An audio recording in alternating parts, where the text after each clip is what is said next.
Are you ready to figure out what you're giving for the holiday season? Hey everyone, it's Dana Magnus and Lita Bunting, and we are here to talk with you about part 2, which is preparing photo gifts and projects in time for the holidays.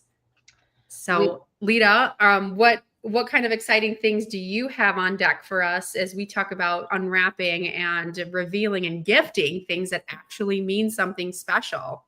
So, if for anybody who's listening who knows me, they are not going to be surprised by the answer that I'm about to give. And I absolutely positively love photo books. And so many people get overwhelmed by the sheer number of photos that typically go into a photo book, right? But Dana and I, we were talking last week about, how can we make this realistic for the everyday user to have something special that they can unwrap at the end of the year. And a year in review book is a perfect gift to give. And I created in just a few days what I'm calling a snapshot book. And I have a sample here. This is my 2023 snapshot book because I can't create the 2024 snapshot book because I haven't taken all the pictures in November, December yet. So it would be incomplete. But totally. for me and anybody that I'm recommending gifts to, if you can take the photos of the previous year or the year that you're in, and you'd have to, for December, do some fun holiday things at the beginning of the month so that you can get those photos then into the book and get it ordered. I mean, yeah, there's no way someone could cut short November and December. We've got gatherings, we've got holidays, we've got portrait sessions still to be had. And that's something I'm going to be talking a little bit about too. But I'm excited because today we're really going to give you the power to think what is possible for you as we dwindle down into the final weeks of the year, how you can have something in hand, wrappable, and ready to go to not just get that quick consumable gift. It's something that's going to actually last a lifetime that people don't want to throw away. So, Lita, if you don't mind giving us a little glimpse about what it takes to do a photo book, I guess what's required, and if you don't mind flipping through a couple pages, that would be super fun. Sure. And then I will touch on after that a little bit about wall art and how to do even more with your photos in kind of something that you want to do in your home and home space. So, Lita, take it away. Right. So for me, I try to keep things as simple as possible, right? Because we're all so busy and we're being pulled in multiple directions. So when I take photos, whether it's an event like the homecoming dance that my kids are going to, or a trip to the apple orchard or whatever, on my way home from there, if I'm not driving, then I will go and I will favorite the best photos from that session, from that event right then and there. And I will delete the ones that are absolutely terrible, the ones with the eyes shut or someone's not looking. So great tip. Yeah. My favorites are there front and center throughout the year. Now, when it comes to something like a year in review book or a snapshot book, you do want to go through your entire year just to make sure that everything's there and favorited. I call it, I heart things. And now that's a verb in my life. I'm like, oh, did you go and you heart your photos? Because, Apple will create an entire album of just your favorites. Right. And so it makes it pretty easy. And I believe that Google does too, that you can search just your favorites on Google. So if you get into the habit of favoriting, hearting, starring the photos that kind of resonate with you and you think, I call them book worthy. Will this make it into a book? And my kids absolutely hate it when I take photos of them. They're like, oh, it's going to end up in a book. And I'm like, not necessarily. It has to, meet certain criteria. But yes, oftentimes photos of them end up in a book. So what I did, I wanted to show how easy it would be for somebody to create a snapshot book. Like a year in review book could be huge. Like here's my 2022 year in review book. It is literally 116 pages. Wow. This takes thank you, but it takes a long time. Yeah. So a lot of us don't have that kind of time, and not everybody needs to see every single detail that happens in a year. Yeah. So my concept is there are 12 months in a year. Okay. And so when you open a book, you open to a month. Okay, so this is January, and there's a little write-up. And so this is called a spread. So each month can have 1 or 2 spreads. So if you do 1 spread per month, that's a 24-page book. If you do 2 spreads per month, that's a 48-page book. Or you can do anything in between. And so when you think about, okay, I only need to find, so on these spreads, you know, I have like 3, 4, 5 photos per spread per page. And so when you do the math, that's okay, 4 pages or 4 photos per page, 4 pages, that's only 16 photos per month. So you start thinking about the numbers and you're like, wait, I can do that. So I did. And I went through my favorites because they were already favorited. And then I said, okay, out of those favorites, which ones are the true highlights of what we did? I don't need 4 pictures of us sledding. I only need 2 or 1 or a birthday, you know, so you just really hone in on what is the highlight of what happened that month. And what I realized in 2023, we didn't take any photos in September. So I had to go through like my husband's collection. I had to go through mine. I'm like, I need some photos. So September, I'm going to flip over to it. It's light. Yeah. I have, you know, 6 photos total that were book worthy in September, but that's okay. Yeah. Because I at least get to see what was happening. And this actually is a good representation of the month. The scouting season started. Swim season started. We celebrate our anniversary this particular year. We made frozen pizzas, super fancy. Oh my gosh, love it. But isn't that kind of like the fun of doing this? Totally. You know, and I love that you're giving like really actionable tips on like literally after an event, start dwindling down. And then the focus, I like that going through a lens of the focus is to figure out what is the absolute book worthy photos in your phone. And we do the same thing on my end as clients. We have a favorite option, but I like how you're kind of paralleling this because the favorite option in an iPhone is just one gallery. And then same thing with me in my albums when I send people their client gallery links, you just have a favorites and it's not to do per project. It's about what are your absolute like need to resonate with you. Like don't want to ever live without photos. And I think it's important to just take that moment to go through it and start to dwindle it down. And then you can kind of figure out what you're going to do after, but at least they're organized and they give you a good starting point. So you're not like going through, here's a whole month of 1,000 photos. Because I guess new moms like myself too, it can get to that big of a selecting pool. But just go through like day by day. What are like the top like 1 or 2 photos per every couple weeks and start narrowing them down. I love that. And this is a really easy way to integrate your everyday photos with the professional ones. So someone goes and does a photo session or a mini session, you definitely want, you know, a representation of that photo shoot in your book.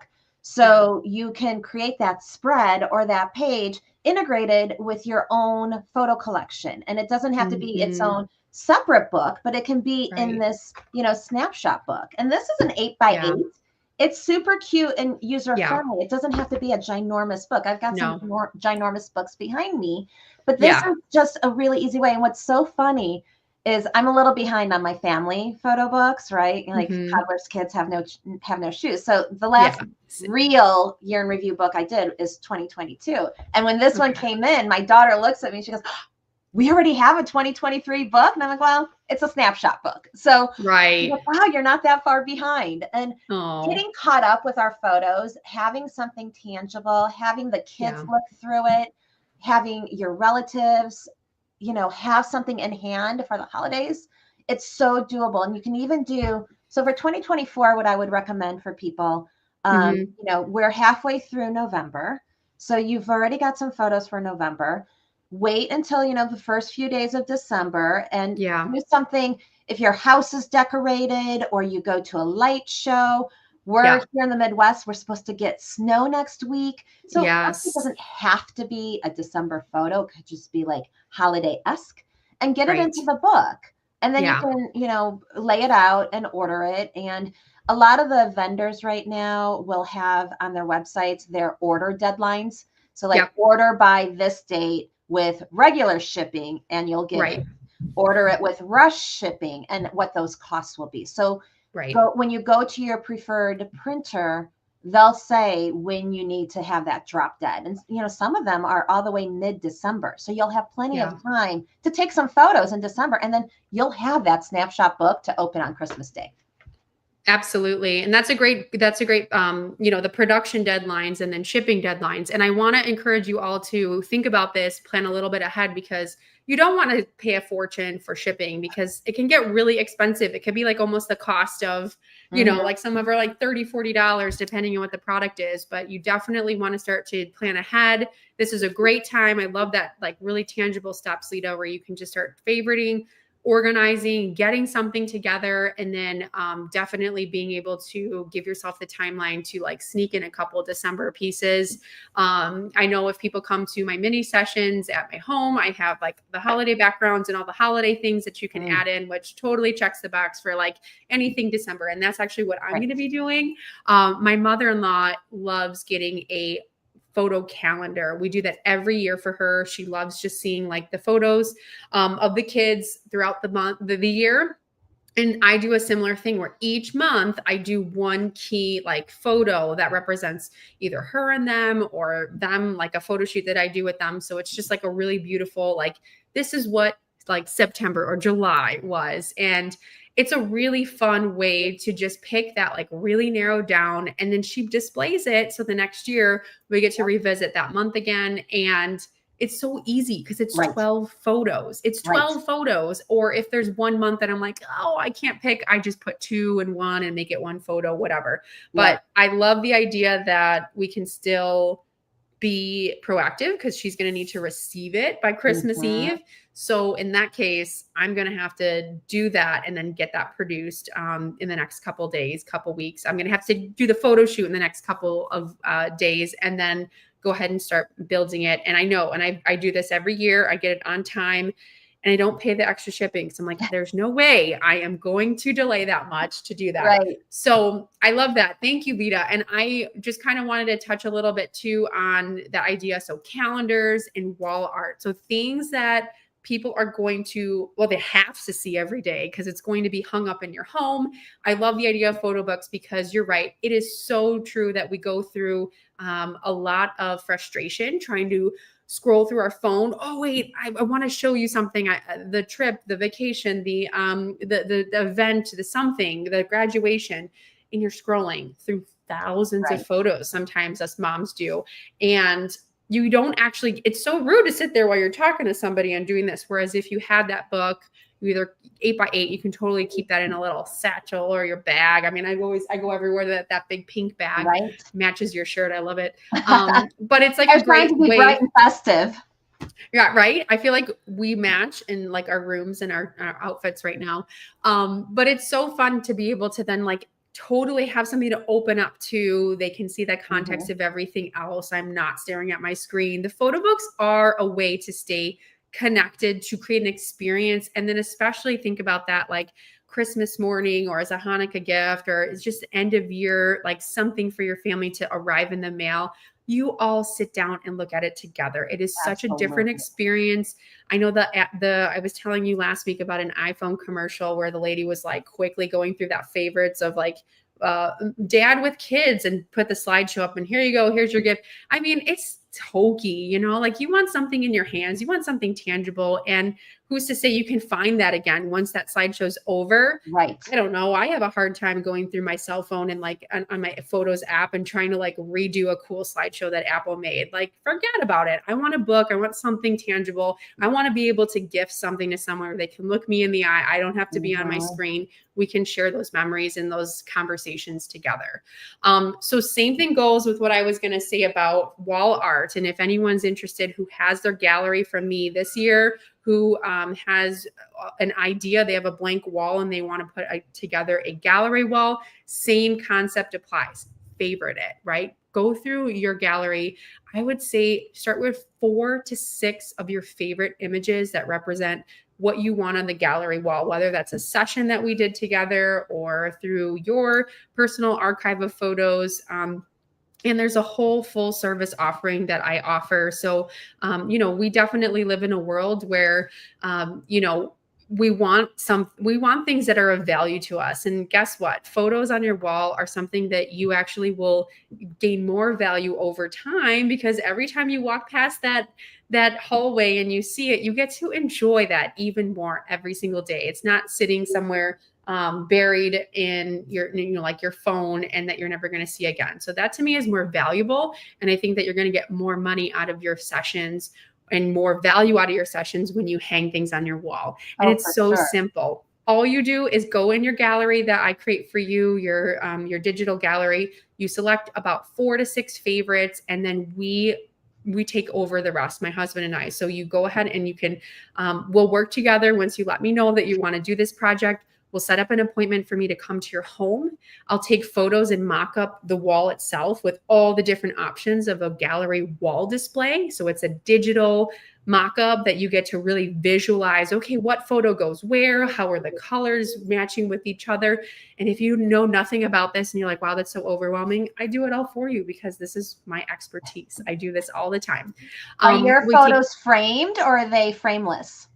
It's up to you. So I've had a client who they wanted a, 60-inch canvas. I've had people do canvas prints that they go on like really big scale walls, or if they want something more like the gallery wall itself that has frames that want to match their, like we've completely like iDrop matched their furniture to make sure that it's the exact cherry wood that they have right next to a hutch or something. And yeah, I have all the tools, just like you said. You have access to the really high-end labs that have all the different finishes and all the different options. And same thing with me. And so that's the difference between trying to do those mixed tiles, right? Sticky thing, like contact paper. And then halfway through it, you want to throw them out the window because you're like, I don't even know, this didn't even fit. I didn't measure it right.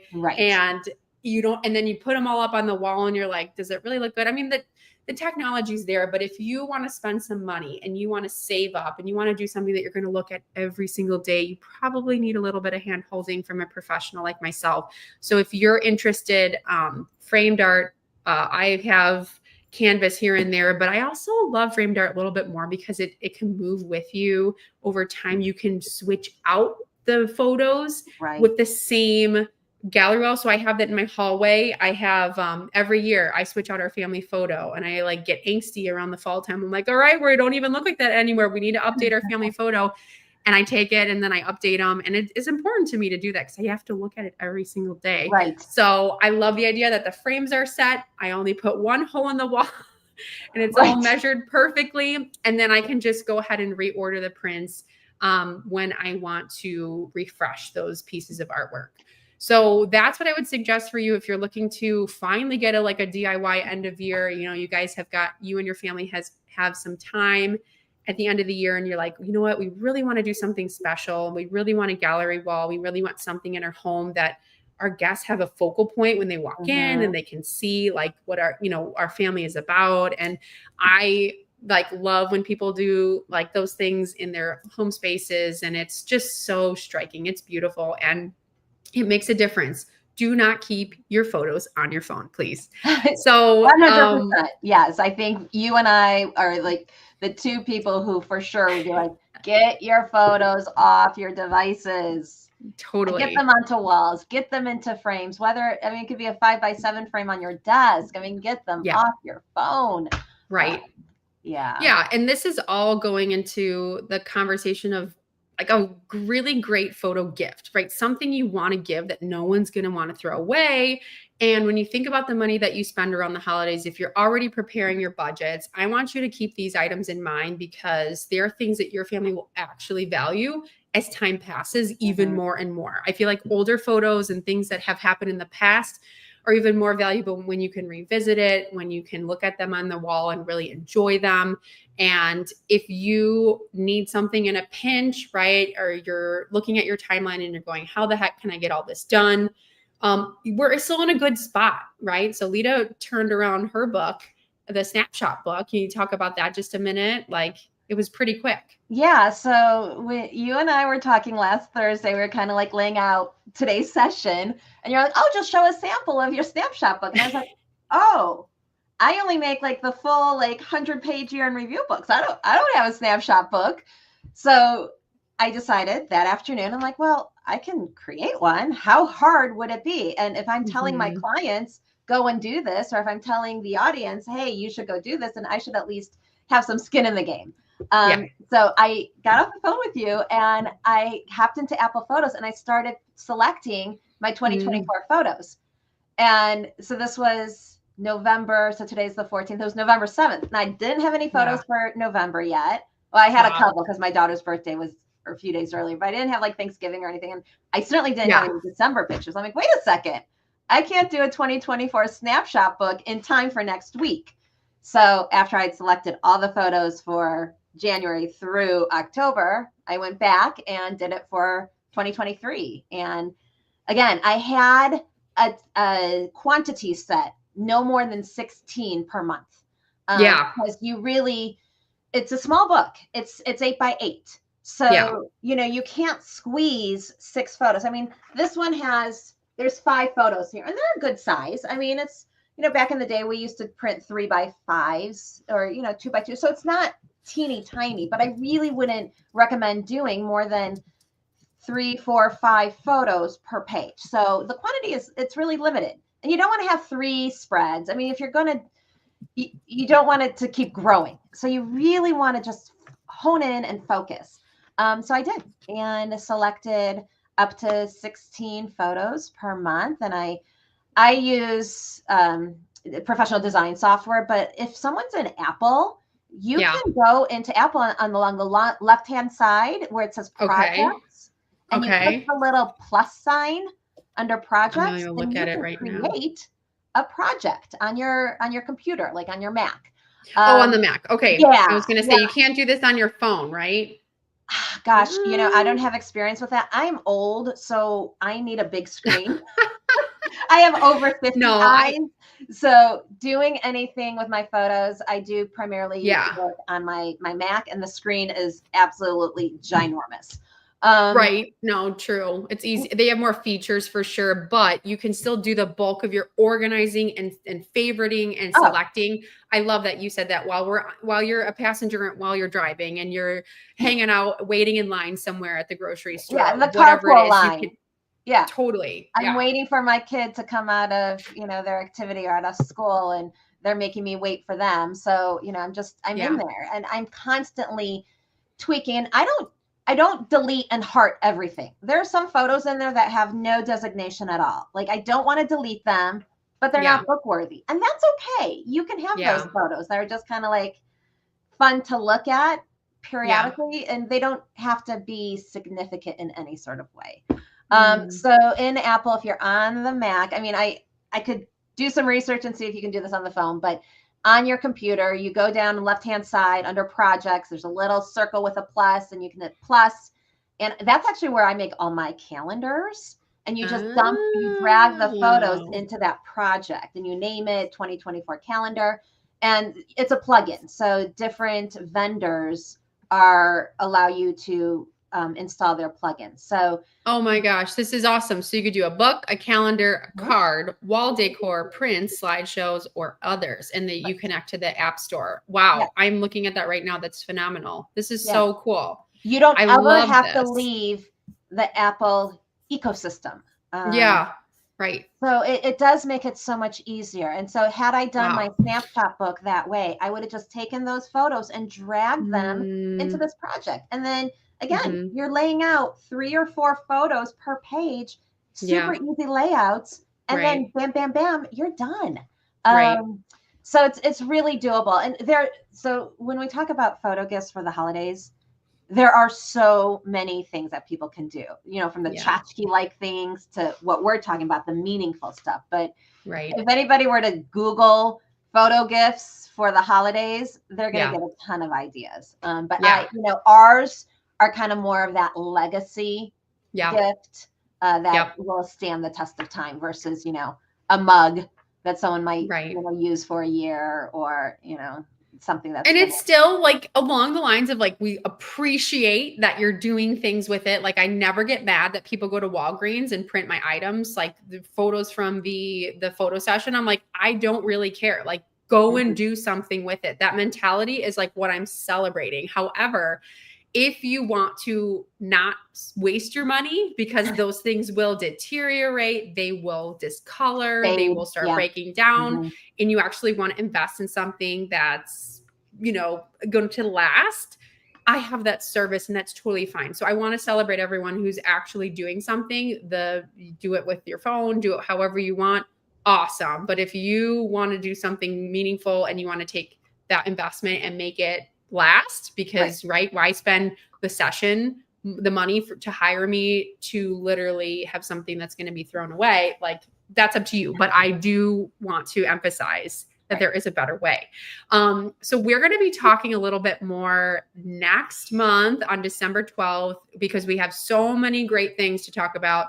If you are interested in thinking about, well, okay, this season, I'm feeling empowered to do one project, awesome. But I'm also inspired, because we've been talking here on how to make your managing photo overwhelm a little bit more of a sustainable long-term plan to organize your photos, to keep this process going. We're going to be diving in even more deep. December 12th is our finale live session. And we encourage you to bookmark it in your calendar, so then you can come live with us, ask questions, and be here to hear our final thoughts and ideas. Yeah, I'm really looking forward to that one, because that's kind of like, once you have a plan in place and once you know kind of like the simple steps that you can be taking on a regular basis, that photo overwhelm will go away. Right now, a lot of people just look in their devices and it gives them angst. But once they get a plan and they understand the features of how their devices work and how you can find stuff and what you can do with it, then there's a little bit more of a calm. And we want to bring calm to everybody as the year wraps up. Amazing. And Lita, if there's one thing that people could, take away from one photo gift idea, I know the photo books are your favorite, but one thing that they can, I guess, do today, what do you think that would be? And I think you've said it many times, but I think just take it away. When you're favoriting your photos, then you're setting yourself up for success for creating anything. Whether you're creating that gallery wall or that photo book, or selecting your favorites for an ornament, or, a journal. I've made journals where my kids' photos are on the cover, but it's so much easier to select out of your favorites folder or your favorites album, because it's already been kind of noted as being worthy of a project. You're not scrolling through thousands of photos, you're scrolling through a few hundred, and that's so much more manageable. So get in the habit of favoriting. Just heart. Yeah. And I think that is exactly the takeaway. I would say I meet with each of my clients after a big photo shoot, when they schedule that session to me, like, what are you going to do with these photos? You just paid me. We just went through all this event, this planning. You did so much work. We have these gorgeous photos. Sorry to toot my own horn, but I really like them. But it's like, what do you work? Thank you. And so do you. And I love that you make it so tangible and easy for people to do things with it. And I think it's just like, the whole concept is just like, we need to make this easy, and we need to make this manageable. And I love that. That's the same takeaway. It's favorite, narrow it down. Think about what your favorite image is, or maybe top 4. And it's so much easier to get inspired on what kind of gifts to give to people when you know that these are the things that you want to give, like the memories, and you want to share with people. So I think thinking about like, okay, I want to do a calendar, but like, you're working backwards when you think about the gift first, and then trying to fill the photos. Whereas like, I love that. It's like, I want to start narrowing down the moments, the memories, and then see where that fits. And, I think the photo books are definitely easy, because it's like, you have 12 months, right? Then we just find the photos for there. So, favoriting is the best practice for us to actually prepare yourself. And then in terms of getting things in time, check that production schedule, check with us, right? If you have any questions on like, will this actually be doable? What is the turnaround time? How can I make this happen? Those are all really, really great questions to start now, before it's like December 5th. And sometimes the production schedule is like, if you didn't order by December 5th, you're not getting it by Christmas Eve. So, or you're paying an arm and a leg for shipping. and rush. Absolutely. Yeah. So don't be that person. Don't kill your budget, because that could be somebody else's gift, right? That you're paying in shipping fees right at that point. And you can make this so much easier for yourself by preparing today. All right, everyone. Comments below. Go ahead and drop them in the comment box, and then we will see you again on December 12th, 11:30 Looking forward Central. to it. Bye, everybody. Bye.